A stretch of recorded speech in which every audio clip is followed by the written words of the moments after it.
کجا رفته بودی آخه؟ گوشی تو چرا جواب نمیدی؟ با هوری رفته بودیم یکم خرید بکنیم. بیخبر این همه وقت بیرونی. گوشی تو چرا جواب نمیدی؟ شرمنده شفی، آخه گوشیم سایلنت بود، ببخشید. موبایل هوری چی؟ اونو که یادمون رفت با خودمون ببریم. از دست تو هوری. باشه، حالا تو هم آروم باش. اومدیم دیگه. برای هوری کادو فرستادن از طرف خانواده شوهرش. دیدی بهت گفتم زود باش، بیا.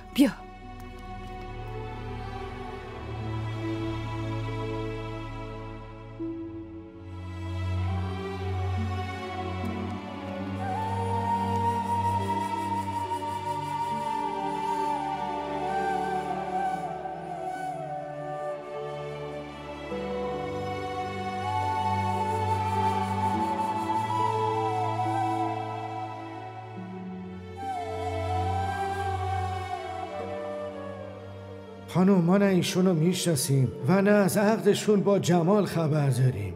به ما رحم کن خانم. ما آدمای شریفی هستیم، داریم نون زن و بچه‌مونو در میاریم. شما و جمال هر ارتباطی داریم برای خودتون نگه داریم، ما رو قاطی نکنین.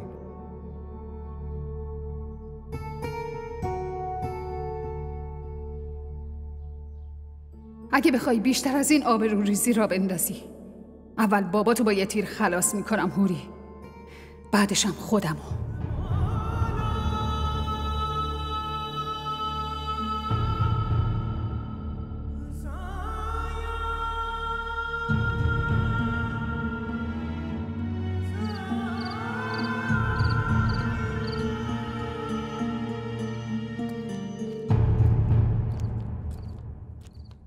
بیا جمال،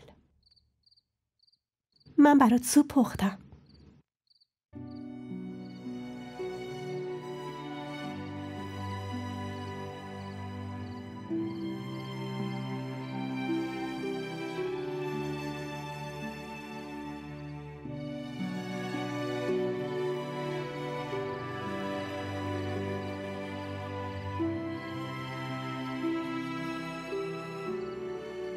تو صبح داشتی اسم هوری رو میگفتی.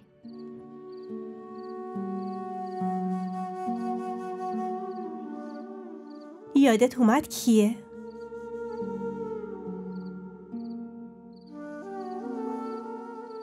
اگه یادت نیست اشکالی نداره، بعدم کم کم یادت میاد. اصلا نیازی نیست به مغزت فشار بیاری جمال. هر وقت یادت اومد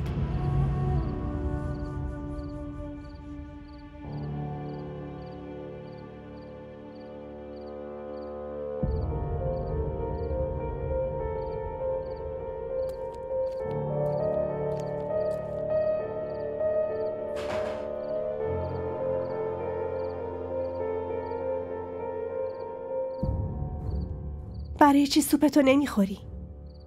برای تو درست کردم جمال.